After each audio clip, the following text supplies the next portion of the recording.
সাআদ ইবনে মুআয রাদিয়াল্লাহু তাআলা আনহু ইনি ইন্তেকাল করার পর ওনার জানাজায় ৭০,০০০ ফেরেশতা অংশগ্রহণ করলো। এত বেশি তিনি ইবাদত করেছেন। কিন্তু উনাকে কবরে রাখার পরে নবীজি সাহাবায়ে কেরামদেরকে নিয়ে তার জন্য দোয়া শুরু করে দিলেন। নবী গো, কেন গো তার জন্য দোয়া, তাসবিহ তাহলিল? নবীজি ডেকে ডেকে বলছেন, তাসবিহ তাহলিল দোয়া করার কারণ হলো সে এত বড় আল্লাহওয়ালা বুজুর্গ ছিল, তার জানাজায় মৃত্যুর পরে ৭০,০০০ ফেরেশতা অংশগ্রহণ করেছে, তারপরেও তার কবর আযাব হওয়ার সম্ভাবনা রয়েছে। নবী যার জানাজায় ৭০,০০০ ফেরেশতা অংশগ্রহণ করে গো, তারপরেও কবর আযাবের সম্ভাবনা। নবী গো কেন? নবীজি বললেন তার কারণ হলো সে প্রস্রাব করার পরে পবিত্র ভালো করে হতো না। নবীজি জানিয়ে দিয়েছেন তোমরা জান্নাতের মেহমান, জান্নাতের বাগানে যখন যাইবা তোমরা জান্নাতি ফল খেয়ে নিও। ইয়া রাসূলুল্লাহ, জান্নাতি ফলটা কি গো?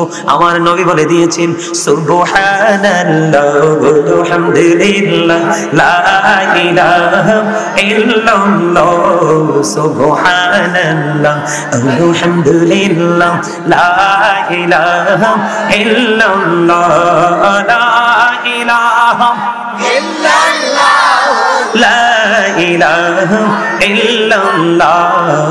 নবী আমার নূরের ফুতুল জগত করলেন ও জালা, নবী আমার নূরের ফুতুল জগত করলেন ও জালা। রোজ হাসরে করবেন তিনি উম্মতের ফয়সালা, সুবহানাল্লাহ আলহামদুলিল্লাহ লা ইলাহা মহব্বতে সুবহানাল্লাহ আলহামদুলিল্লাহ লা ইলাহা ইল্লাল্লাহ, লা ইলাহা ইল্লাল্লাহ, লা ইলাহা ইল্লাল্লাহ। আরশে কুরসি লৌহ কলম সৃষ্টি যার ওসিলা, আরশে কুরসি লৌহ কলম সৃষ্টি যার ওসিলা। আনি যে আল্লাহ খুশি হইয়া নাম রাখলেন হাবিবুল্লাহ, সুবহানাল্লাহ আলহামদুলিল্লাহ লা ইলাহা ইল্লাল্লাহ, লা ইলাহা ইল্লাল্লাহ মুহাম্মাদুর রাসূলুল্লাহ সাল্লাল্লাহু আলাইহি ওয়াসাল্লাম। জোরে জোরে বলুন আলহামদুলিল্লাহ। জিকিরটা কার কার কাছে ভালো লাগছে? দুই হাত তুলে দেখান তো সোজা করে সবার কাছে। হাত নামান। গত ৯ তারিখে কুমিল্লা সিটির একটা অংশ আপনারা চিনবেন, বদরপুর কেন্দ্রীয় ঈদগাহ, বিশাল ঈদগাহ। কি পর্যন্ত মানুষ যে হয়েছে আমি কল্পনাও করতে পারবো না। চোখের দৃষ্টি পর্যন্ত ফেল, এত বড় ঈদগাহ পুরো কানায় কানায় ভরে গেছে। তো আমি জিকিরটা আমার তো আলোচনা, আজকে তো আলোচনা করতে হবে, বেশি লম্বা তো আর জিকির করা যায় না। আমি জিকিরটা একটু করে ছাড়লাম কেন, এক দাদা এমন রাগ করছে। আমি কিন্তু কোনো কষ্ট পাইনি, আমি খুশি হয়েছি। কয় আমার অনেক পছন্দের জিকিরটা হুজুরে ছাইরা দিল। আলহামদুলিল্লাহ বলেন না? আমাদের প্রত্যেকের মানসিকতা এমন হওয়া উচিত, কারণ আমাদেরকে একদিন যেতে হিসাব দিতে হবে। আল্লাহ বলছেন ইন্না বাতশা রাব্বিকা লাশাদীদ।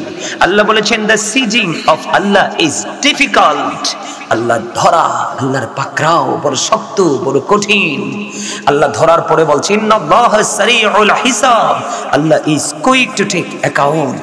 আল্লাহ হিসাব গ্রহণে অত্যন্ত তৎপর, কঠোর। হিসাব নিবি চুকিয়ে চুকিয়ে। কি করবো আমরা? এই জন্য আমাদেরকে অ্যালার্ট হতে হবে, সচেতন হতে হবে। আল্লাহর কোরআন দিয়েছেন, তারপরে বাকি সব রাসূলের মাধ্যমে হাদিস দিয়ে আমাদের কাছে মেসেজ পাঠিয়ে দিয়েছেন। শুধু আমরা গ্রহণ করব আর বাস্তবায়ন করব, তাই তো? বন্ধুরে আমার দিকে তাকান। আমার আপনার প্রাণের নবী বলেছেন এক রমজান থেকে আরেক রমজান পর্যন্ত রমজানের গুরুত্ব কত দেখেন। রমজান মাসে বন্ধু সুদ খাওয়া যাবে না, কাউকে বকা দেওয়া যাবে না, কাউকে গালি দেওয়া যাবে না, পরের হক হক মারা যাবে না। বন্ধু, অনেক কাজ আছে যেটা আপনি আমি এখন করি, অনেকেই করি আমরা, এগুলো কোনো কিছু করা যাবে না। কারণ রমজান মাসে একটা আমল করা, যেমন একটা কোরআন খতম করলেন, একটা কোরআন খতমের বিনিময়ে আপনার আমল নামায় 700 কোরআন খতমের সওয়াব দেওয়া হবে। রমজান মাস এটা হলো মুমিনের জন্য, আখির নবীর উম্মতের জন্য স্পেশাল সার্ভিসের মাস। আপনি যদি সুন্দর করে করে শুরু থেকে শেষ পর্যন্ত আমল করতে পারেন, বন্ধু, আপনি যেদিন মায়ের উদর থেকে এসেছেন নিষ্পাপ হয়ে ঈদুল ফিতরের নামাজ পড়তে যাবেন, একটা রাস্তা দিয়া আরেকটা রাস্তা দিয়া ঘুরে ঘুরে আপনি আপনার বাড়ি চলে আসবেন রে। তখন আপনি মায়ের পেট থেকে বের হয়ে যেমন মাসুম ছিলেন, আপনি মাসুম হিসেবে বিবেচিত হয়ে যাবেন। তবে শর্ত হলো বন্ধু, রমজান মাসে রোজা রাখা ফরজ। ইচ্ছে করে কেউ যদি একটা রোজা ভাঙ্গো বন্ধু, সারাটা জীবনও সেই রোজার খেসারত দিতে পারবা না। এই জন্য রমজান মাসে গ্যাস্ট্রিক বেড়ে গেছে অজুহাত বলে রোজা ভাঙ্গা যাবে না, আলসার হয়েছে বলে রোজা ভাঙ্গা যাবে না। রমজান মাসকে আপন করে গ্রহণ করে নিতে হবে। সবচেয়ে বড় মজার খবর, আমরা সবাই চাই আমরা নিষ্পাপ হতে। আল্লাহ রাসূল বলেছেন, এক রমজান থেকে আরেক রমজানের মধ্যে 300 থেকে 305 দিনের গ্যাপ। কথা বলে না, 300 থেকে 300 কত দিন? 300 থেকে 305 দিনের গ্যাপ। বন্ধু, আমি আপনাদেরকে বলি, 360 দিনে যদি 1 বছর হয়, কয় বছর? 360 দিনে 1 বছর আমি ধরে নিলাম, অথবা 65 দিনে আমি 1 বছর ধরে নিলাম। আপনি যদি এই বছরে যদি 30 দিন, ওই বছরে যদি 30 দিন, 29 গেলে তো সেটা আলাদা কথা। 30-এ 60 দিন আপনার রোজা মাইনাস হয়ে গেল রোজার মাধ্যমে। আরো 300 দিন বন্ধু অবশিষ্ট আছে রে। এই দুই দিকের 2 বছরের 2 মাথার রোজার কারণে একটি বছরের গুনাহ আপনার মাফ হয়ে যাবে। তবে নবীজি শর্ত দিয়েছেন, মুকাফফিরাতুল লিমা বাইনাহুন্না ইযা তুনিবাতিল কাবাইর। নবীজি শর্ত দিয়েছে, কবিরা গুনাহ থেকে তোমাদেরকে বেঁচে থাকতে হবে। জোরে জোরে বলুন সুবহানাল্লাহ। তাহলে মজা না? কথা কয় না? হাদিস শরীফটা অত্যন্ত মজার না? আমার কাছে এত ভালো লাগে, যেটা আপনাদের কাছে ভালো লাগার কথা বলে শেষ করতে পারবো না। আমার দিকে তাকান। আল্লাহর হাবিব আমাদেরকে আপনাদেরকে বোঝানোর জন্য আরো বলেছেন, কারু বাড়ির আঙিনায় যদি একটা পুকুর থাকে রে, একটা জলাশয় থাকে, দৈনিক যদি তুমি 5 বার যদি গোসল করো, কয়বার? দৈনিক 5 বার যদি আপনি যদি গোসল করেন বা আমি যদি গোসল করি, আমরা একবার গোসল করলে তো পুরো ময়লা দূর হয়ে যায়। গায়ের মধ্যে কমপক্ষে 2 ঘন্টা থাকে বন্ধু সাবানের যে সেন্ট, কথা কন না কেন? আর 5 বার যদি করি তাহলে পুরো বডি হয়ে যাবে সুগন্ধযুক্ত। বলে হুজুর কেন বললেন? এটা বন্ধু হাদিস শরীফের সাথে যুক্ত। আমার আপনার প্রাণের নবী, দু জাহানের বাদশা নবী বলেছে রে, ও আগানগরের মানুষ, আমার নবী বলে দিয়েছেন, কেউ যদি কারো বাড়ির আঙিনায় যদি একটা পুকুর থাকে, জলাশয় থাকে, দৈনিক যদি 5 বার গোসল করে, তার বডির মধ্যে কোনো দুর্গন্ধ থাকবে না, কোনো ময়লা থাকবে না। ঠিক তেমনি ভাবে যদি তুমি প্রতিদিন যদি 5 ওয়াক্ত নামাজ পড়তে পারো, তাহলে তোমার 5 ওয়াক্ত নামাজ পড়লে তোমার আমল নামায় কোনো গুনাহ থাকবে না। জোরে জোরে বলেন না সুবহানাল্লাহ। বন্ধু, আমাদের দাম এত বেশি রে। এই যে গেল মেরাজের চাঁদ, রজবের চাঁদ, রজবের 26 তারিখ আল্লাহ রাব্বুল আলামিন আল্লাহর প্রিয় হাবিবকে নিজে দাওয়াত করে আল্লাহর বাড়ি নিয়েছে। কথা কয় না? মজার খবর কিনা? মুসা নবী আল্লাহকে দেখতে চাইলেন, রব্বি ইয়ারনি, আল্লাহ কয় লান তারানি। মুসা দেখতে চায়, আল্লাহ কয় না না মুসা, সরি রে মুসা, দেখা হবে না। কোরআন শরীফটা থাকলে এখন খুলে দেখাতাম আপনাদেরকে। মনে করে যান, কোরআন শরীফের 15 পারা সূরা বনী ইসরাঈলের 1 নাম্বার আয়াতে আল্লাহ রাব্বুল আলামিন বলে দিয়েছেন, সুবহানাল্লাযী ইসরা বিআবদিহি লাইলাম মিনাল মাসজিদিল হারাম ইলাল মাসজিদিল আকসাল্লাযী বারাকনা হাওলাহু লিনুরিয়াহু মিন আয়াতিনা। আমি কি করতাম কম? আমার ওয়াজটাতে চেষ্টা কম করতেছি? হ্যাঁ, এরা তো সুবহানাল্লাহই কয় না। কি নাইমা যাইতে এমনি কতই আমার সামনে বইয়া সুবহানাল্লাহ আলহামদুলিল্লাহ প্রাণ খুলে বলতে পারবেন এরকম কয়েকটা যুবক হাত তুলো তো দেখি। সবাই পারবেন? তাহলে আমার সামনে আসেন, আসেন সব, আসেন আমার সামনে আসেন। এই স্বাস্থ্য ভাই, তোমার মধ্যে প্রেম আছে, আসো আসো সামনে আসো। আমার এই স্বাস্থ্য ভাই কালা, কিন্তু মনে হয় সব দিতে বালা। আসো না। আরে হুজুরের কথা শোনো না, হুজুর আরে ভালোবাসতে জানো না। আরে এই মুসা নবীকে প্রশ্ন করা হলো, আল্লাহকে প্রশ্ন করা হলো, আল্লাহ আপনি যদি খুশি হন তাইলে কি করেন? কয় পৃথিবীতে বৃষ্টি দেই। কয় আল্লাহ আপনি যদি আরো খুশি হন কি করেন? কয় কারো বাবা মার কোলে দেই কন্যা সন্তান। কয় আল্লাহ আরো যদি খুশি হন তাইলে কি করেন? কয় কারো বাড়িতে পাঠাই মেহমান। তা আজকে কে আমি আপনার বাড়িতে মেহমান না? তা আপনারতে আমি তো বলি না আপনি আমাকে পেটটা ভরে খাওয়াই দেন। আপনি হাত পা পরে বাজার করে কষ্ট করে রান্না করে আমার জন্য জমা করেন, আমি কিন্তু এটা বলি নাই। আমি শুধু জাস্ট বলেছি মন দিয়ে কথাগুলো শুনে যাবেন, এতেই আমি খুশি হব। মেহমানকে সন্তুষ্ট করে বিদায় করতে হবে। এই শোনেন, এখান থেকে অন্য একটা হাদিসে যাই। আল্লাহ খুশি হইলে বৃষ্টি দেয়, আমরা বিরক্ত হই। আল্লাহ খুশি হইলে বাবা মার কোলে কন্যা সন্তান দেয়, আমরা তো একেবারে গাছের তে ফুরি, মাগো 5 লাখ বাজেট, একেবারে শেষ। সমাজের একেবারে নাক মুখ চোখ সব কাটা গেছে। মেহমান আলী তো সারছে, হারে টাকাও শেষ, ব্যাগ লইয়ে বাজারে যাই তুই। এডি আল্লাহ কয় রহমত, তোমরা কও গজব। তা আমরা লই আল্লাহ বিপদে পড়ছে না? কথা কর না কেন? আসলে আমরা ব্যাকল যে, এই কারণে সমস্যা। আকল হলো আল্লাহর দেওয়া এক নূর। কি নূর? বিবেক হলো আল্লাহর দেওয়া নূর। এই নূর আল্লাহ যারে দিছে সেই তো কপাল লাগছে। আজকে তো বিবেকবান যারা তারাই আসছে মাহফিলে, যারা বিবেক নাই তারা আসে নাই তো। এখানে যারা আসছে তারা খুবই চালাক। You are very clever, you are great everybody.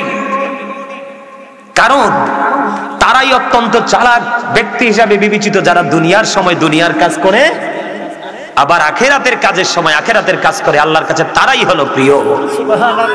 আমি একটা হাদিস শরীফ শোনাই। আল্লাহ রাসূলের কাছে একদিন এক মেহমান আসলেন যে, এখন সাহাবাই কেরামদেরকে বললেন এই মেহমানের দায়িত্ব কি তোমরা কেউ নিতে পারবে?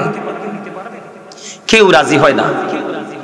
হঠাৎ করে এক আনসারী সাহাবী রাজি হলেন, নবী গো এই মেহমানটা আমারে দিয়ে দেন।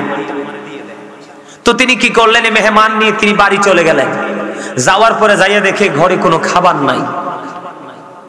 বিবিকে প্রশ্ন করলো, বিবি রে ঘরে কি আছে? আমাদের যে ছোট্ট একটা বাচ্চা আছে, বাচ্চাটার জন্য একটু খাবার আছে। এবার ওই সাহাবী একটা ডাক দিয়ে বলল, বিবি বিবি গো, সন্ধ্যা হওয়ার পরেই কৌশলে প্রদীপটা নিবাইয়া দিও, বাচ্চাটাকে কৌশলে ঘুম পাড়াইয়া দিও। মেহমান নিয়ে এসছি রে, মেহমানকে উপাস রাখা যায় না। বাচ্চার খাবারটা মেহমানটাকে একটু খাইয়ে দিব। বন্ধু খাইয়ে দিলেন, রাত্রটা পার হয়ে গেল।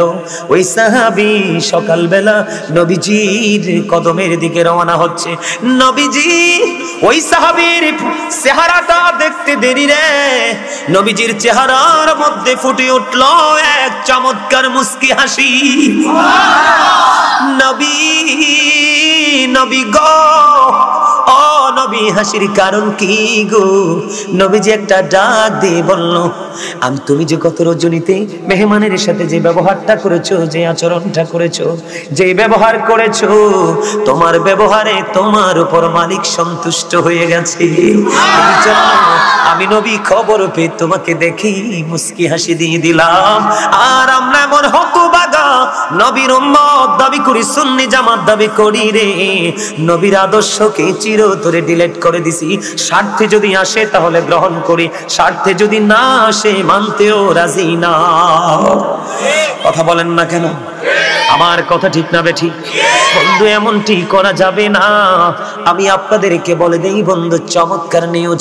নবীজি বলে দিয়েছেন, দৈনিক যদি তুমি 5 বার গোসল করো গো, তাহলে তোমার শরীরে কোনো ময়লা থাকবে না। দৈনিক 5 ওয়াক্ত নামাজ পড়ো, তোমার কি থাকবে না? তোমার আমল নামায় গুনাহ থাকবে না। আমি বলতেছিলাম, মুসা দেখতে চাইলেন, আল্লাহ কি দিদার দিলেন না? আমার নবীকে আল্লাহ নিজে দাওয়াত দিলেন। আল্লাহ রাব্বুল আলামিন নিজেই বলতেছেন সুবহানাল্লাহ। আরে আমি যে তেলাওয়াত করছি বুঝেন নাই? সুবহানাল্লাযী, আল্লাহ নিজেই বলতেছেন সুবহানাল্লাহ। আশ্চর্য কোনো কিছু দেখলে বা খবর পেলে আমরা সুবহানাল্লাহ বলি না? এই জন্য বারবার বলছি, আপনারা সুবহানাল্লাহ বলেন না কেন? কৃপণতা কেন করছেন? সুবহানাল্লাহ হলো আপনারা জান্নাতের বাগানের মেহমান, এটা আপনাদের রুহের খাবার। এখানে বসলে কি দেহের শান্তি আসে না আত্মার? যার আত্মার শান্তি এসেছে তিনি কনফিডেন্স দিয়ে বাড়ি যেতে পারবেন যে আল্লাহ আপনাকে কবুল করছে।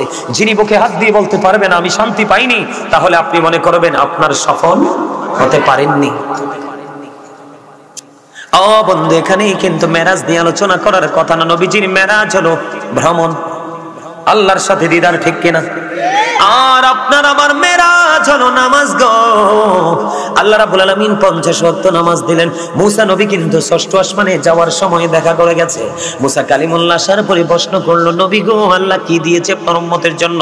কয় মেরাজ দিয়েছে। মেরাজটা কি? কয় নামাজ। কয় ওয়াক্ত? কয় 50 ওয়াক্ত।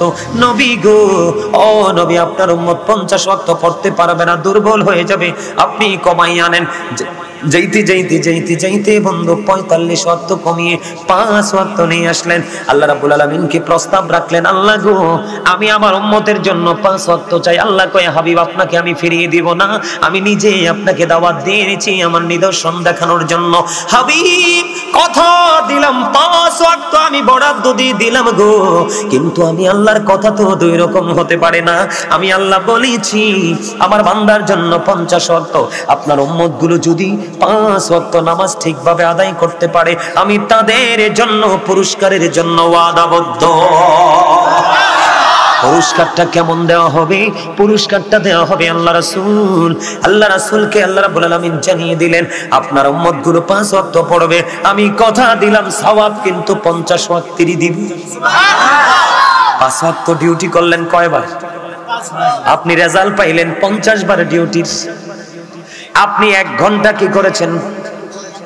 আপনি 5 ঘন্টা দৈনিক কয় ঘন্টা? 12 ঘন্টায় ধরেন একদিন। কয় দিন? আমি দিনের অংশটা ধরলাম 12 ঘন্টা। আপনি ডিউটি করলেন 5 ঘন্টা। কয় ঘন্টা? মূলত ডিউটিটাই আপনার কোম্পানিতে 5 ঘন্টা। এখন কোম্পানি বরাদ্দ দিল আপনার জন্য 50 ঘন্টার সওয়াব অথবা 50 ঘন্টার বেতন। তখন কি আপনি খুশি হবেন না বেজার হবেন? কথা বলেন না কেন?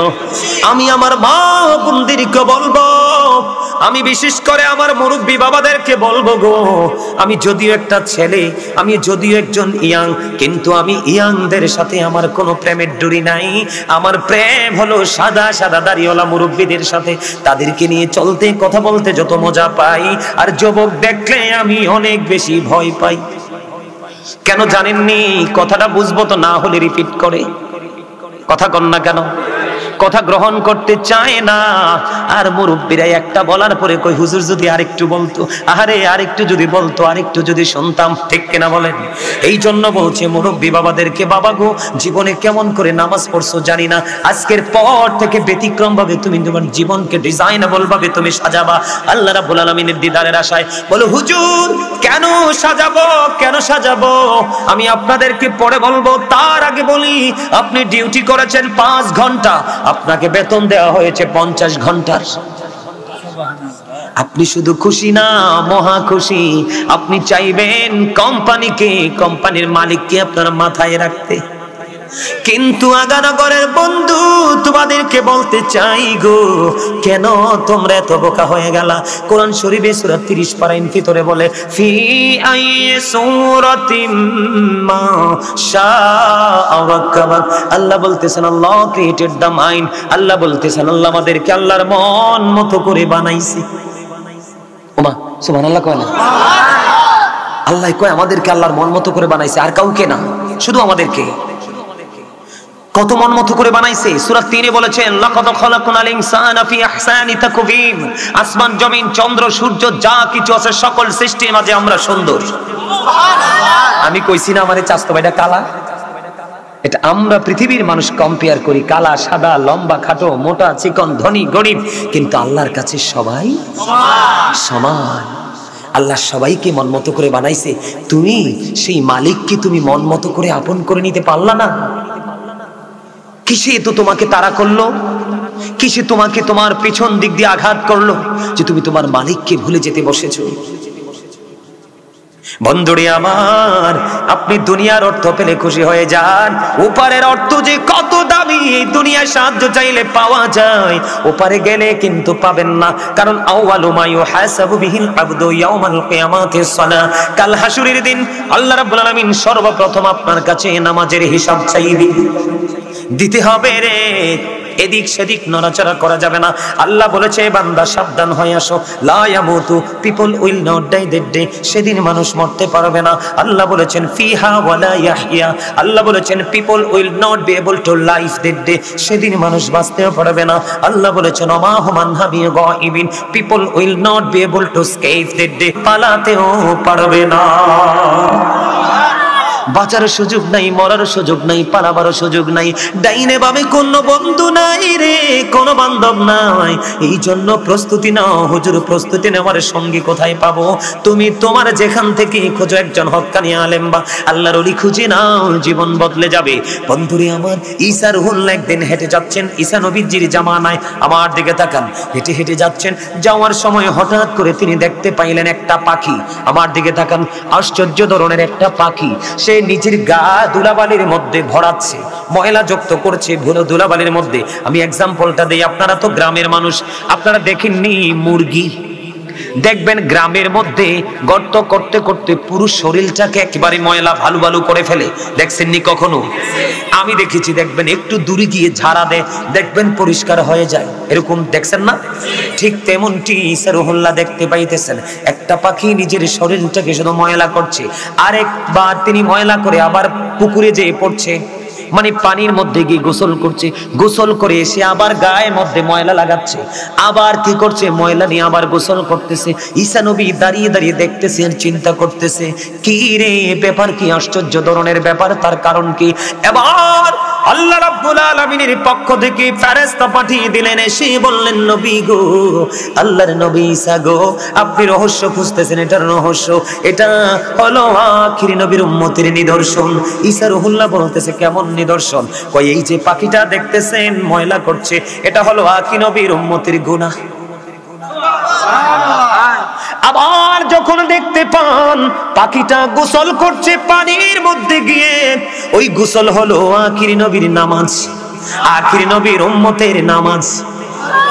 নবী গো, ও নবী, আখির নবীর উম্মত যখন গুনাহ করবে, ওই পাখির বডির মতো তার জীবন, তার বডিটা ময়লা হয়ে যাবে, আমল নামাটা নোংরা হয়ে যাবে।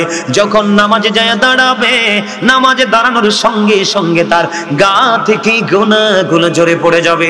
এমনি করে করে 5 বার সে অপরাধ করবে, নামাজ পড়ার পরে গুনাহগুলো মাফ হয়ে যাবে। কত দামি রে আখির নবীর উম্মত। জোরে জোরে কন্যা সুবহানাল্লাহ। শুধু তাই নয়, শুধু তাই নয় রে, আরো মজার খবর আছে, বলবনি? হযরত আবু যর রাদিয়াল্লাহু তাআলা আনহু থেকে হাদিস কানা বর্ণিত। এখন কি শীত না গরম? শীত। আপনাদের বড়রা আগানগরে গাছের পাতা ঝরেনি? সব গাছের পাতা না, আমার দাদা খুব চালাক, সব গাছের পাতা ঝরে না। আসলে নারকেল গাছ, তাল গাছের পাতা কিন্তু ঝরে না, ঠিক কিনা কোন?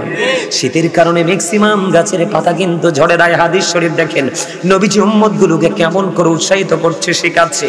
আমার নবীজি একটা ডাক দিয়ে বললেন, শীতের দিনে নবীজি বের হলো, বের হয়ে চাইয়া দেখে গাছের পাতাগুলো শুষ্ক হয়ে ঝরে ঝরে পড়ছে। নবীজি গাছের ঢালা ধরলো, ধরার পরে হাদিস যিনি বর্ণনা করেছেন রাবি হযরতে আবু যর, আবু যরকে ডাক দিলেন, আবু যর, আবু যর উত্তর দিলেন, লাব্বাইকা ইয়া রাসূলুল্লাহ। আবু যর দৌড়ে আসলেন, নবীজি গো আমি হাজির। এবার নবীজি একটা ডাক দিয়ে বললেন, রে আবু যর, আবু যর তুমি চাইয়া দেখো গো, শীতের কারণে, শীতের দিনের কারণে গাছের পাতাগুলো বিরামহীন ভাবে ঝরে ঝরে পড়ছে। রে আবু যর, আমি নবীর উম্মত, আল্লাহর প্রিয় বান্দাগুলো, তারা যখন নামাজ পড়ার মাধ্যমে, নামাজের মাধ্যমে যখন তাদের কপালটা আল্লাহর কুদরতে কদমে লাগায়া দিবে, লাগায়া দিতে দেরি রে, ওই শীতের দিনের গাছের পাতার মতো তার জীবনের গুনাহগুলি ঝরে পড়ে যাবে। এর চেয়ে মজার খবর আর কি দিব বলেন? আমি আসলে আজকের বিষয় সম্পর্কে আমার কোনো ধারণাই নাই, একেবারেই নাই। আমি মন মতো করে একটা আলোচনা করব নিজের মতো করে। আসার পরে দেখি খুব সালা কতলা রেডি করে রাখছে, আলহামদুলিল্লাহ বলেন না, আর জোরে বলেন আলহামদুলিল্লাহ। কেন রে বাইবে নামাজি নামাজ কেন পড়ো না, বেনামাজি মারা গেলে দুজকে তার ঠিকানা। প্রথমত আসবে ফজর, পড়বে ফজর যে জনা, ফজর হবে পায়ের খরম তামার তাপ লাগবে না। ফজর গেলে আসবে জোহর, পড়বে জোহর যে জনা, জোহর হবে মাথার ছাতি সূর্যের তাপ লাগবে না। জোহর গেলে আসবে আসর, পড়বে আসর যে জনা, আসর হবে হাতের রোমান, পুষবে গায়ের পছিনা। আসর গেলে আসবে মাগরিব, পড়বে মাগরিব যে জনা, মাগরিব হবে খাওয়ার সম্বল, পিপাসা তো লাগবে না। মাগরিবে গেলে আসবে ঈশা, পড়বে ঈশা যে জনা, ঈশা হবে হাতের বাতি, অন্ধকারও থাকবে না। ঈশা হবে হাতের লাঠি, বড় ভয়ও থাকবে না। বলেন কেন রে বাইবে নামাজি নামাজ কেন পড়ো না, বেনামাজি মারা গেলে দুজকে তার ঠিকানা। ও বন্ধু, দুজকে তো ভয়ঙ্কর, বেনামাজির জন্য বরাদ্দ করে রাখা আছে। ও বন্ধু, আমি সেই দিকে যাব না, শুধু পজিটিভ দিকে থাকবো। আপনারা আমার দিকে তাকান, আপনারা যে নামাজ পড়তে যান, এখন নামাজ পড়ার পরেও কিন্তু সুদ ছাড়তে পারেন না, নামাজ পড়ার পরেও কিন্তু ঘুষ ছাড়তে পারেন না, নামাজ ছাড়ার পরেও কিন্তু পরের ক্ষতি করার চিন্তা ছাড়তে পারেন না। আমি কি আপনাদেরকে রাইট বলবো না আল্লাহকে? কাকে? আল্লাহ বলেছেন ইন্নাস সালাতা তানহা আনিল ফাহশাই ওয়াল মুনকার, নামাজ মানুষকে খারাপ কাজ থেকে বাঁচিয়ে রাখে। আপনি নামাজ পড়ার পরেও কোন অন্যায় আপনি ছাড়তে পারলেন না, তাহলে কখনোই আপনি নামাজি হতে পারেন না। কথা বলেন না কেন? বর্তমানে নামাজ বিনষ্ট হওয়ার জন্য দুটো জিনিস দায়ী, দুটো জিনিস। কয়টা জিনিস? কথা বলে না, কয়টা জিনিস? একটা হলো যুবকদের জিন্স প্যান্ট, এটা উপর দিয়েও নাভির নিচে, নিচে দিয়েও টাকনোর নিচে। আল্লাহর কোরআন এসেছে লিবাসুত তাকওয়া যালিকা খায়র। আল্লাহ বলেছেন বান্দা ইমানদারদের জন্য উত্তম পোশাক ফরজ, এটা পুরুষের জন্য ফরজ। উপর দিয়ে থাকবে নাভি বরাবর, নাভির অথবা উপরে, নিচের দিক দিয়ে থাকবে টাকনোর উপরে। বেঈমান কাফেরেরা মুসলমানকে লজ্জা থেকে তাদেরকে দূরে ঠেলে দেওয়ার জন্য এমন পোশাক আবিষ্কার করেছে, প্যান্টটা পরার পরেও বন্ধু তোমার লজ্জাস্থান দেখা যায়। রুকুতে গেলে দেখবেন জিন্স প্যান্ট ওলা যারা শার্ট গেঞ্জি পরে মসজিদে যায়, আপনারা রুকুতে যাওয়ার পরে দেখবেন পিছনের কাচার থেকে তার লজ্জাস্থান দেখা যায়। যার লজ্জা নাই তার ঈমান নাই, যার ঈমান নাই তার আমলের কোনো ভ্যালু নাই। আল্লাহ রাব্বুল আলামিন পোশাক দিয়েছে আপনাকে লজ্জাস্থান ঢাকার জন্য, ফাঁকা রাখার জন্য নয়। বলে হুজুর এখানে হুট করে চলে আসলেন কেন? এখানে আসার কারণ হলো বন্ধু আমার দিকে তাকান, আল্লাহর হাবিব মসজিদে অবস্থান করতেছে, হঠাৎ করে একজন ব্যক্তিদের দিকে শরম পাচ্ছে না, হ্যাঁ কোনে বিজান এই যে কো বিজান এদিকে কিছু দেরি দেখেন না কি লেনে বাহার কাছে বল এতে সুবহানাল্লাহ কোন ডরে পিছনে যাই বসে। আপনারা হাসানোর জন্য কথাটা বলছি, আপনারা হাসতেও তো জানেন না। আমার মনে হয় আপনারা অল্প সময়ের মধ্যে হার্ট অ্যাটাক করে মরবেন। কারণ যেই মানুষ এমনি থাকে, এগুলো হঠাৎ করে নাই হয়ে যায়, কই কি হয়েছে, কই স্পোর্ট ড্যাড, কি হয়েছে, কই হার্ট অ্যাটাক, তো করবো না, সারাক্ষণ পেঁচার মতো থাকে। আর যেটা দেখবেন সব সময়, আমি যে আলোচনা করতেছি এত লম্বা সময়, আমি 9:30 ধরছি, এখন বাজে কয়টা? অল্প সময় বাকি, 11টা বেজে যাবে। তা আমি যে এত লম্বা সময় হ্যাঁ 10 মিনিট বাকি, তা আমি যে আলোচনা করতেছি আমার মধ্যে কোনো ক্লান্তি দেখতেছেন? আমি কি হাসি খুশি না? এই বুঝাসান আল্লাহ কি পরিমাণ রহমত মাথার উপর দিয়ে হেডের ভিতর দিয়ে ডালি দিছে। আলহামদুলিল্লাহ কর না কেন? আর জোরে রহমত লাগতো না? লাগবে তো, ট্যাগ কানা দি দিও। এরপরও হাসতে আর নামিয়ে হেনির কথা কইছি, নোয়াখালীর কথা কইছি আর কি এক কানা। এরপরও হাসতে আর না চাই, দাঁত আসেনি চাই চাই দাঁত দেন তো চাই, সুন্দর নি দেহাই দেখতো না, লজ্জা পাইছি তো। কথা কইতাম নি একখানা, দরকার না? আমার দাদারা কিন্তু বিরক্ত অনকার যুগের ফুলাইনের সাইল চলন দেখে। আপনারা বিরক্ত না? পোশাক পরে কেমনে, আড়ে কেমনে, কথা কই কেমনে, কই কি আছে খবরই তো নাই, ঠিক না? কন সামনে দিকে উড়াজাহাজ যায় না, হেলিকপ্টার যায় না, ব্যান গাড়ি যায়, হেতনের খবর নাই।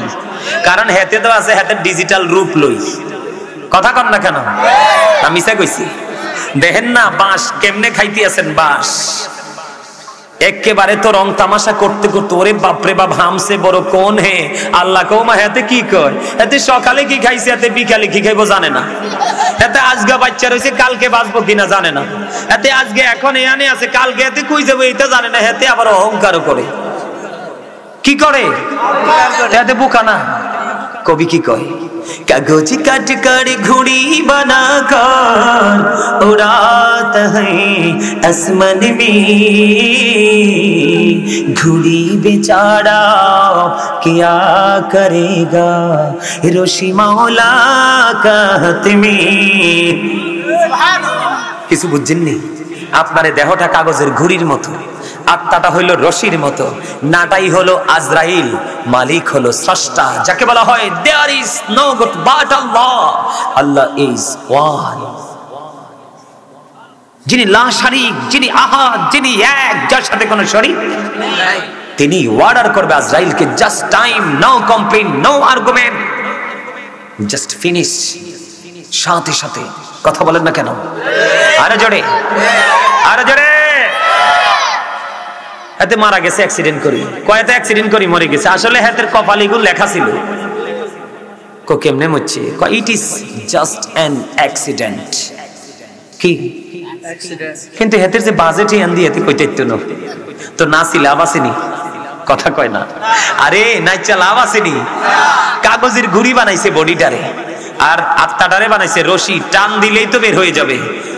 আপনাদেরকে আমি সহজে বুঝাই, তারপর আবার যাবো জিন্স প্যানে।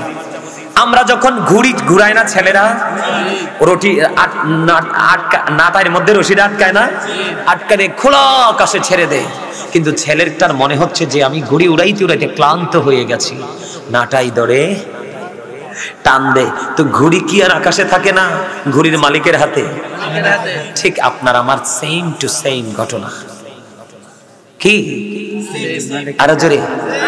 ওই বহুত আগে একটা গান শুনছিলাম, বহুত আগে, কইতাম নি, ডাক দিয়াছে দয়াল আমারে, রইব না আর বেশি দিন তোদের মাঝারে। কথার মানি বুঝছেন? কথা বুঝছেন?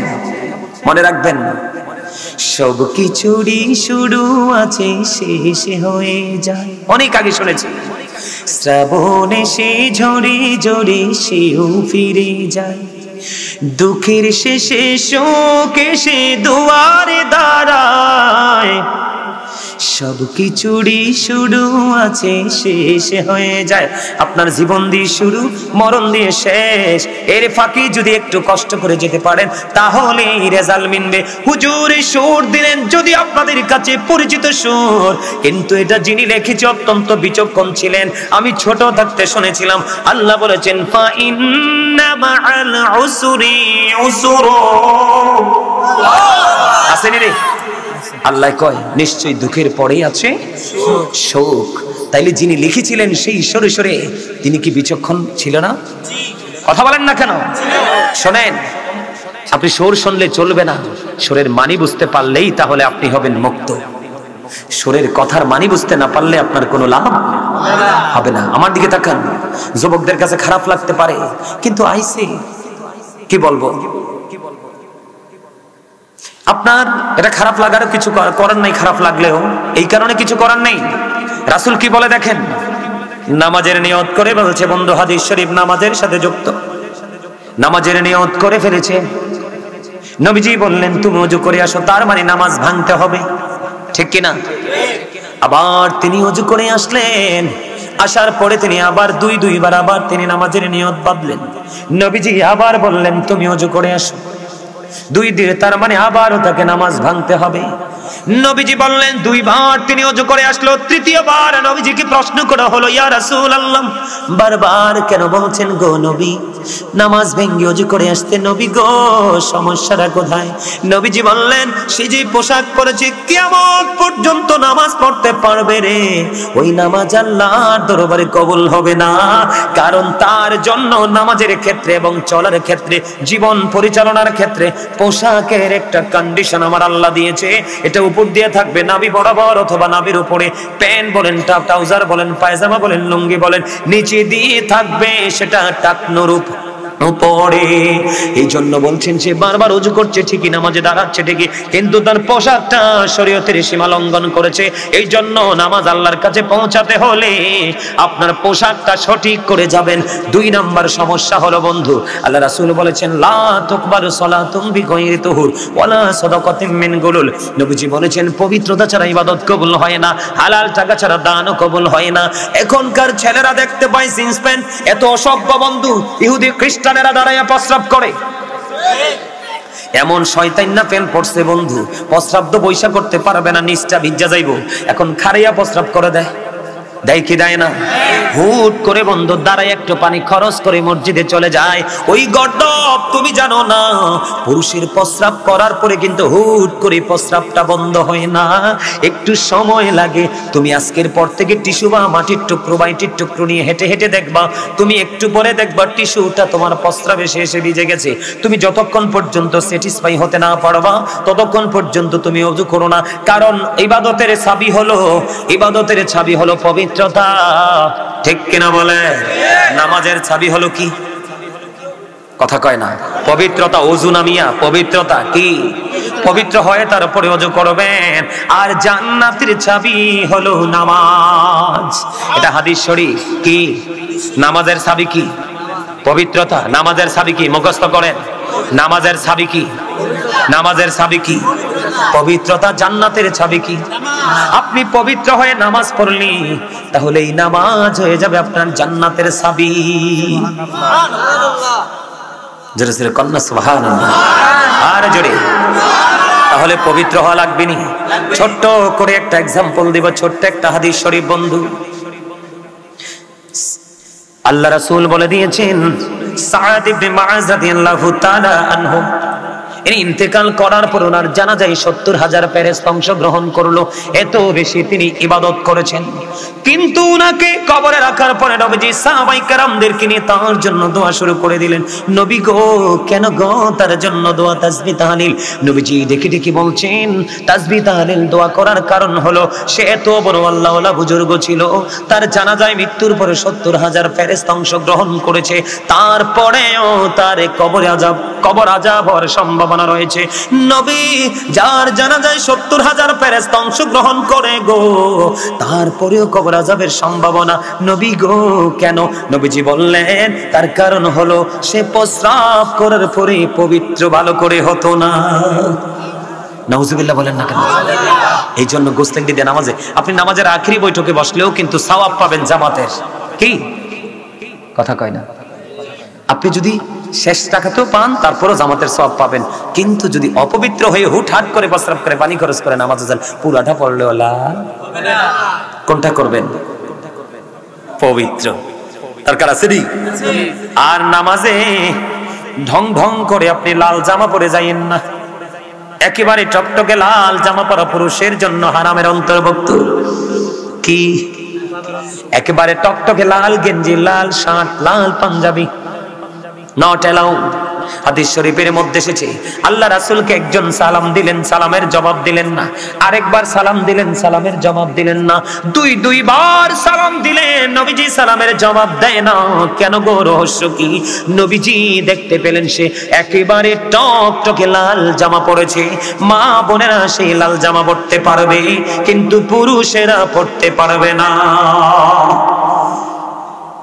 বুঝে আসছে? আরে অনেকের কাছে খারাপ লাগছে, আমার ওই স্বাস্থ্য ভাই একটা বইছেতে মাফলার ফেসাইয়া লাল কিটা কিটা জানি তে কুদ্দুর পরে পরে আসে, তে কিটা জানি ভাবে এটা ওই এটা কোনটা তে হন টেনশনে পড়ে গেছে। হুজুরে কি ফেসে ফালাইলো? লালটা আমি বেশি পছন্দ করতাম, হুজুরে কি ফেসে ফালাইলো, আমি লালটা আর হইতে পারতাম না। যদি আজকের পরেতে পড়ো ফিরে কিন্তু একটাও মাটিতে পড়তো না। এতদিন বাচ্চা যাইতে আল্লাহ জানতাম না, কিন্তু আজকে আইয়া আমি জানাইয়া দিছি। এবার কিন্তু আর কি করা যাবে না, লাল শ্বশুর বাড়িতে আংটি দিলেও পইরো না। হ্যাঁ, বিদেশতে আইয়া গলাতে চেইন দিও না। পুরুষের জন্য 1 তোলা স্বর্ণ পরা যাবে না, এটা পুরোপুরি হারাম। রেশমি কাপড় পরা, এগুলো আমাদের জেনে রাখা দরকার। এই আমার দিকে তাকান, রাসূলের প্রতি সাহাবীদের কত আদব ছিল। একদিন নবীজি দেখলেন এক সাহাবীর হাতে স্বর্ণের আংটি। আমার দিকে তাকান, আমি एग्जांपल স্বরূপ রাসূল জোরে টান দিলেন, এইভাবে জোরে টান দিলেন, টান দিয়ে তার আংটিটা খুলে তাকে নিক্ষেপ করলেন। পরে আরেকজন আংটিটা কুড়িয়ে দিলেন, দিয়ে বললেন রাসূল তো খুলে ফেলেছে, এখন পরে ফেলো। রাসূল বলেছেন এই আংটি স্বর্ণ পরা যেন আগুন তোমার আঙ্গুলের মধ্যে বা হাতের মধ্যে রাখা সমান, এটা এতটা ভয়ঙ্কর অপরাধ। তখন ওনাকে বলল রাসূল তো চলে গেছে, তুমি পরে নাও। তখন তিনি বললেন না, যেটা আমার রাসূল নিষেধ করেছে এটা আমি আর কোনোদিন গ্রহণ করব না।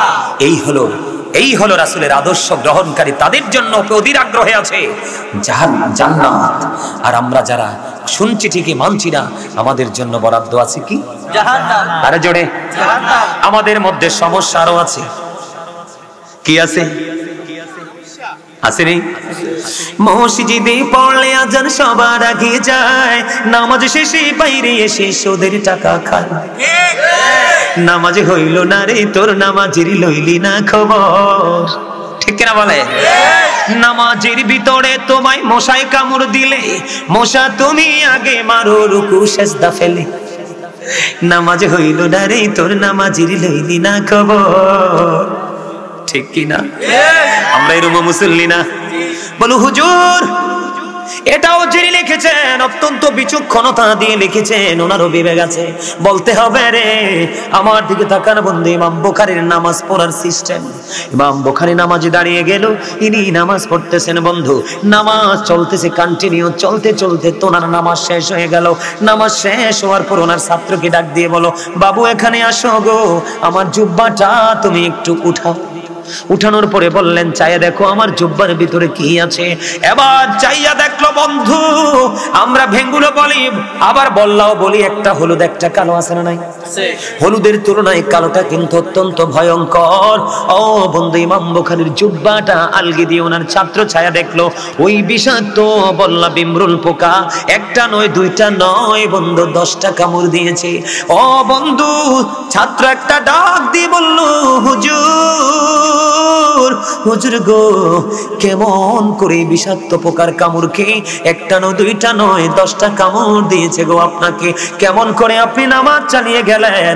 ইমাম বুখারী একটা ডাক দিয়ে বলল এদিকে দাও, এদিকে দাও, দিয়ে যাও, এটা আমার কাছে দিয়ে যাও, এই এদিকে দাও, তুমি দাও, তুমি দাও, দাও দাও, এনে দাও, আমার কাছে দাও, ঠিক আছে, এই দেখো এটা আমার পকেটে নিলাম, আর পাইতে না শেষ, এটা কিন্তু দাম আছে, এতে আমার লাল লাইট দিয়ে চাই আমি হজাক নি, কত হুন্ডার হুন্ডা ব্রিটিশ কারিগর এর পয়সা এটা নিলাম শেষ। এই যে কথাটা বলছি একটা ফাইন একটা হাসি দিয়েছেন সবাই, ক্লান্তি কম পক্ষে আধা ঘন্টার জন্য আবার চলে গেছে, আমি ফ্রিলি আধা ঘন্টা ওয়াজ করতে পারবো আরো, ঠিক কিনা বলা? মজা লাগে না? এটা হচ্ছে ওয়াজের সিস্টেম। মুসল্লিরা যখন দুর্বল হয়ে যায় তখন হুজুরে কৌশল খুঁজতে হয় কিভাবে গোমটা দৌড়ানো যায়, একটা মজার জায়গা পাইছি আলহামদুলিল্লাহ। এবার ইমাম বুখারী একটা ডাক দিয়ে বলল নামাজে আমি যখন কোরআন তেলাওয়াত করছিলাম এত স্বাদ আমি পেয়েছি রে, ওই ভিমরুল পোকার বিষাক্ত কামড় আমার হৃদয় পর্যন্ত পৌঁছাতে পারেনি। আমার কোরআন তেলাওয়াত নামাজ এত বেশি বিমোহিত মুগ্ধ করেছে, জোরে জোরে কন্যা সুবহানাল্লাহ। বন্ধু তোমরা মুসল্লি, ইমাম সাহেব যখন নামাজে দাঁড়াই রে একটু কেরাতটা লম্বা করলে তোমরা গলা হুড় দাও। আইসো সবার পরে ইমাম সাহেব নামাজে খাড়াইছে, একটু মজা করে তেলাওয়াত করছে, তুমি সেটাও মানতে পারো না। ওই নামাজির জন্য কোনো জান্নাতের চাবি নাই। কথা বলেন না কেন? নামাজ পড়তে হবে কেমন করে আমি আপনাদেরকে কন্ডিশনটা শিখাই। আমার দিকে তাকান, যখন আপনি নামাজে দাঁড়াবেন, নামাজে দাঁড়ানোর পরে আপনি মনে মনে চিন্তা করবেন আপনার সামনেই যেন বাইতুল্লাহ খানায় কাবা, জোরে জোরে কন্যা সুবহানাল্লাহ। আপনার চিন্তার সামনে দেখবেন আপনার সামনে খানায় কাবা, ওই বাইতুল্লাহ মক্কায় যেটা আছে, ঠিক কিনা বলে? আপনার ডান দিকে মনে করবেন জান্নাত, আপনি বাম দিকে মনে করবেন জাহান্নাম। আপনি মনে করবেন আপনার জীবনের এই নামাজটা আপনার জীবনের শেষ নামাজ রে। আপনি মনে করবেন আপনার পিছনে আজরাইল দাঁড়িয়ে আছে, নামাজ শেষ হইতে দেরি রে, ও বন্ধু আমার মরণটা হয়ে যাবে।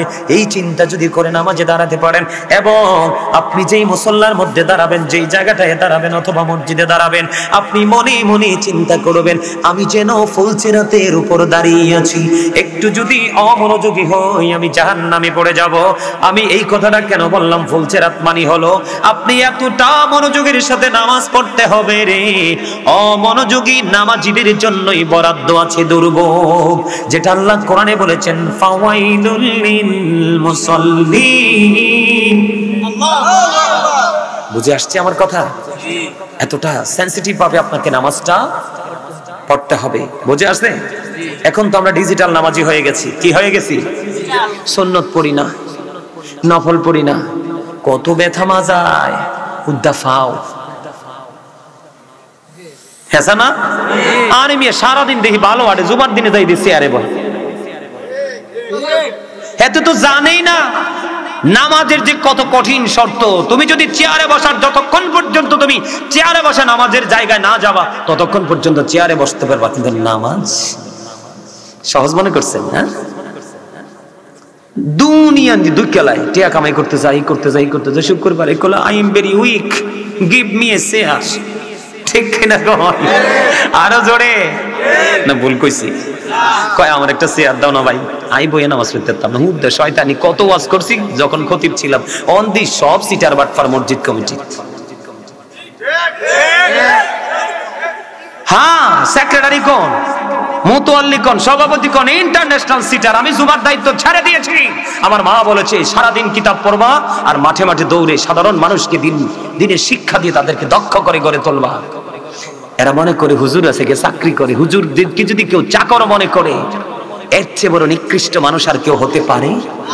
আলেমদেরটা হচ্ছে গোলামি, চাকর থেকে আসছে চাকরি। কেন রে? কি চাকর থেকে কি? আপনি কি মসজিদের খতিব সাহেবরে, সানি ইমামকে, মুয়াজ্জিনকে চাকর মনে করে? ৫,০০০ টাকা, ৩,০০০ টাকা, ৪,০০০ টাকা দেন দিয়ে আরে বাপরে যে পাটলন কোন বাথরুম দোন, খবর তো কিছুই রাখেন না। মুয়াজ্জিন সাহেবের মাথা হবে কাল হাসরের দিন সবার চাইতে উঁচু, কারণ হাইয়া আলাস সালাহ বলে বলে মসজিদের দিকে মানুষকে সে ডেকেছিল। আপনার কাছে ২ আনার দাম নাই মুয়াজ্জিনের। নবীর প্রেমিক মুয়াজ্জিন বেলাল আযান না দিলে দিন হতো না, রাত্রি থেকে যেত। বুঝে নেন মুয়াজ্জিনের দাম কত, ইমাম সাহেবের দাম কত। ইমাম সাহেবের সাক্ষীর উপর নির্ভর করবে মুসল্লিদের ফয়সালা। কথা ঠিক না বেঠি? আমাদের শহরে আরো মনে হয় ১-১.৫ মাস আগে সুদের ওয়াজ করলো। কেন? নামতে নামতে যদি হুজুরকে বলে আপনার আগামী সপ্তাহ আসা লাগবে না, নাউজুবিল্লাহ বলবেন না? তা আমি হইলে কি করতাম জানেনি? গাঁটটা দইরা মিম্বরে খাড় করাইতাম, আজকের হাদিয়া তোর ৫০,০০০, আজকে তুই জুম্মা পড়াবি। কথা বলেন না কেন? আপনারা তো মিয়া গোশ টোশ খাইয়া মিয়া নরম হয়ে থাকেন। হ্যাঁ, সমাজে একটা সুদখোর আছে, একটা ব্যভিচারী আছে। আপনারা সমাজের সকল সাধারণ মানুষ একটা ঐক্য গড়ে তোলেন, তার পাত্তাও থাকবে না। মনে রাখবেন আল্লাহ রাসূল বলেছেন, যিনি অপরাধ করে এবং ৫০০ টাকার জন্য, এক ব্যাগ বাজারের জন্য, নিজের সুবিধার জন্য যিনি অপরাধীকে সাপোর্ট দিয়েছো, আল্লাহ রাসূল বলেছেন তুমি সঙ্গে সঙ্গে মুসলমান থেকে তুমি খারিজ হয়ে গেছো।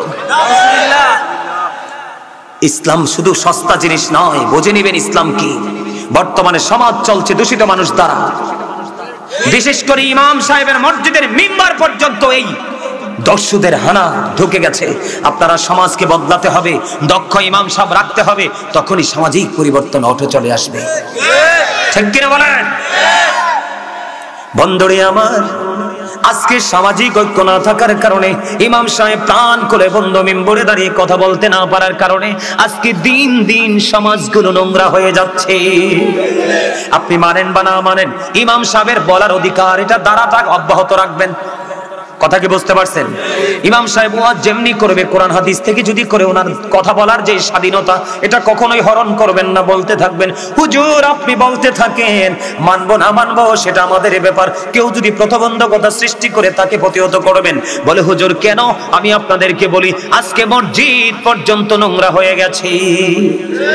আল্লাহ রাব্বুল আলামিন জিবরাইলকে বললেন, জিবরাইল যাও অমুক অমুক শহর তুমি ধ্বংস করে দাও, উল্টে দাও। জিবরাইল চলে গেলেন অমুক অমুক শহর ধ্বংস করার করার জন্য। এবার জিবরাইল যাওয়ার পরে দেখলেন ওই এলাকার মধ্যে এমন একজন আল্লাহওয়ালা বুজুর্গ আছে। বুজুর্গকে দেখে আল্লাহর কাছে দরখাস্ত করে দিলেন জিবরাইল, আল্লাহ আল্লাহ গো, এখানে এমন একজন তোমার প্রিয় বান্দা আছে, আমি কি তাকে সহ ধ্বংস করে দেব? আল্লাহ রাব্বুল আলামিন বললেন, তুমি তাকে সহ ধ্বংস করে দিয়ে দাও। কেন গো তাকে সহ ধ্বংস করে দেওয়া হবে? ধ্বংস করে দিব তার কারণ হলো সে সারা জীবন নামাজ পড়েছে, রোজা করেছে, যা ইসলামের বিধান তা করেছে, কিন্তু সে কোনোদিন অন্যায়ের প্রতিবাদ করেনি। এই জন্য তাকে অপরাধী হিসাবে আমি আল্লাহ চিহ্নিত করলাম, তার আমলের কোনো মূল্য আমার কাছে নেই, তুমি তাকে সহ ধ্বংস করে দাও। আগানগরের মানুষ, আমার মনে হয় আপনাদের এখানে কোনো দুষ্ট প্রকৃতির মানুষ নাই। আগানগরও আছে, আমি তো বড়রাকে সভ্য হিসাবে জানি। আগানগর বেশি ওমর খোদা মুইয়ান কি আর মুই কি ওয়াজ করব না, তুই মুই বাড়ি চলে যাবো। হাই হাই রে, কি কমো, আমার দিকে তাকান বন্ধু।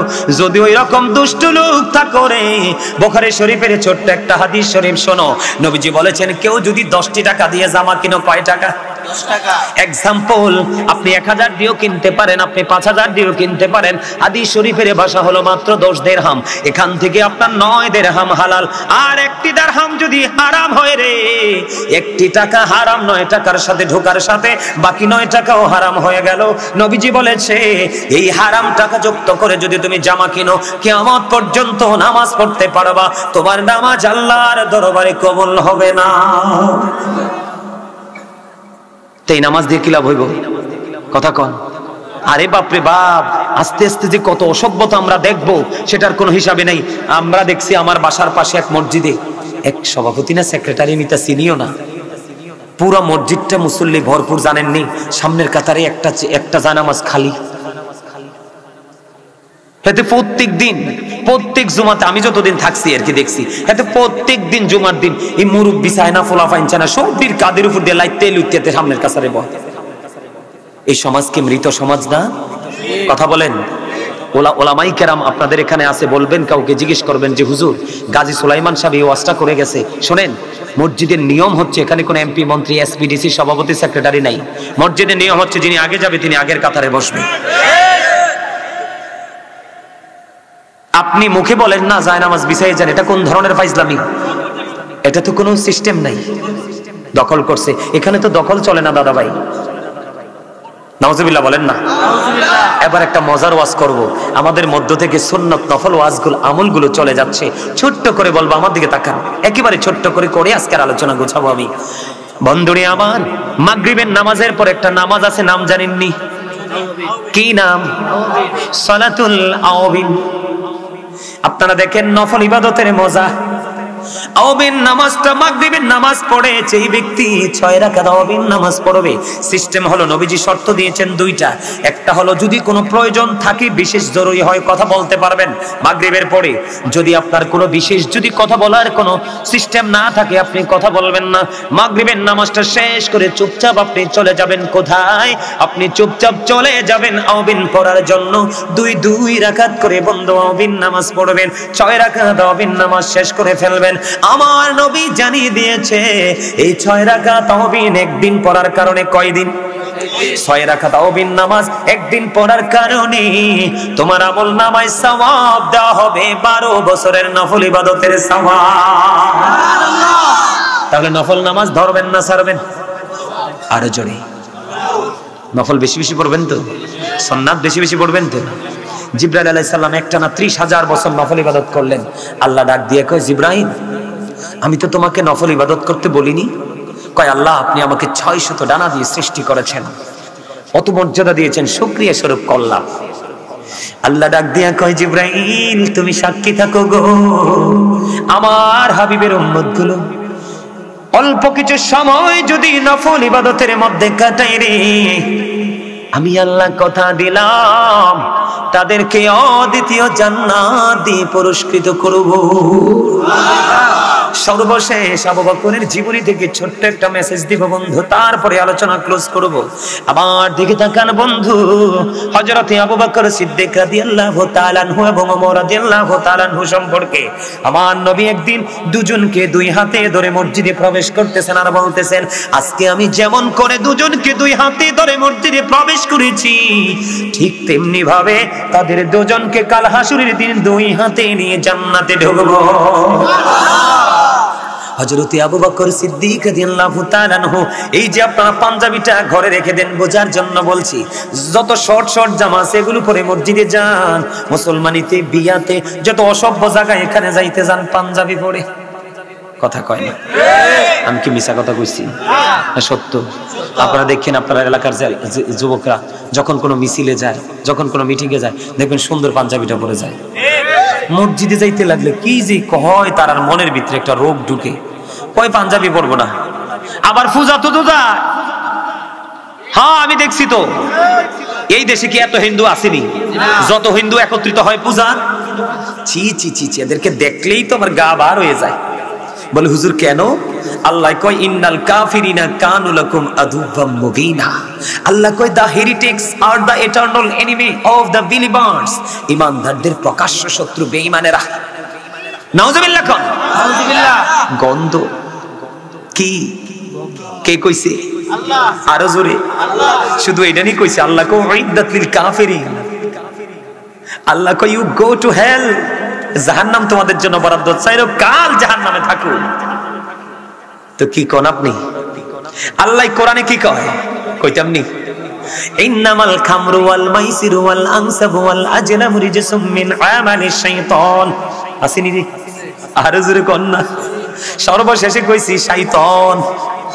আউযু বিল্লাহি মিনাশ শাইতানির রাজীম। আল্লাহ কয় Satan is the eternal enemy of the believers. ঈমানদারদের প্রকাশ্য শত্রু হলো শয়তান। কে কইছে? আল্লাহ। এবার আসেন, আল্লাহ কয় মদ, জুয়া, মূর্তি, ভাগ্য গণনা, ঘৃণ্য বস্তু শয়তানের কাজ। কে কয়? আল্লাহ। তো এখানে মূর্তি তাইলে কে বানাইছে?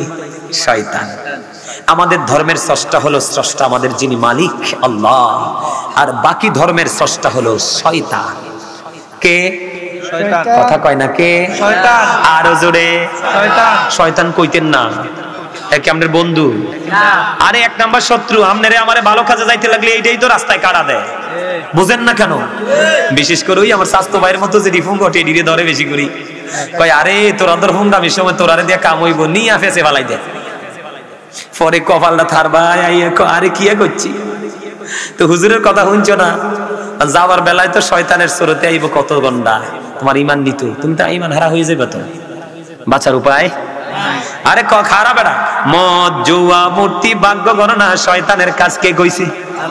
আল্লাহ রাব্বুল আলামিন বলে দিয়েছে বন্ধু, মূর্তি পূজায় তুমি পাঞ্জাবি পরে যাও, মসজিদে তুমি যাও শর্ট গেঞ্জি শর্ট শার্ট পরে। আমার দিকে তাকাও, আবু বকর সিদ্দিক ইসলামের প্রথম খলিফা, নবীজির বন্ধু হয়ে জান্নাতে নবীজির রওজার পাশে শুয়ে আছে রে। আপন করে নবীজি আপন করে নিজে কাছে রেখে দিয়েছেন, নিজের দুই চোখ দিয়ে দেখে এসেছে বন্ধু। আবু বকর একদিন মসজিদে আজান হয়ে গেল, নামাজ শুরু হয়ে যাচ্ছে রে, এখনো পর্যন্ত আবু বকর মসজিদে যায় না। নবীজি মসজিদে বসে বসে চিন্তা করে, কোথায় রে আমার আবু বকর, কেন এখনো আসে না? বন্ধু, আবু বকর দ্বীনের জন্য দান করতে করতে করতে তিনি দুস্থ হয়ে গেছে। ছোট্ট একটা হাদিস শরীফ আমি আপনাদেরকে শোনাই।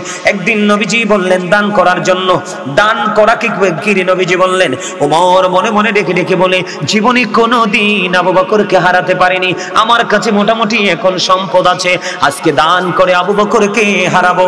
তারা দান নিয়ে আসলেন নবীজির কাছে। নবীজির কাছে আসার পরে নবীজি বললেন ওমরকে, ওমর তুমি কতটুকু নিয়ে এসেছো? কয় আমি অর্ধেক দিয়ে এসেছি। তোমার ফ্যামিলি পরিবারের জন্য কত রেখে এসেছো? কয় অর্ধেক রেখে এসেছি। আবার আবু বকরকে বললেন, আবু বকর তুমি কি নিয়ে এসেছো? আবু বকর ডাক দিয়ে বললেন, নবী গো, আমার কাছে যা ছিল সব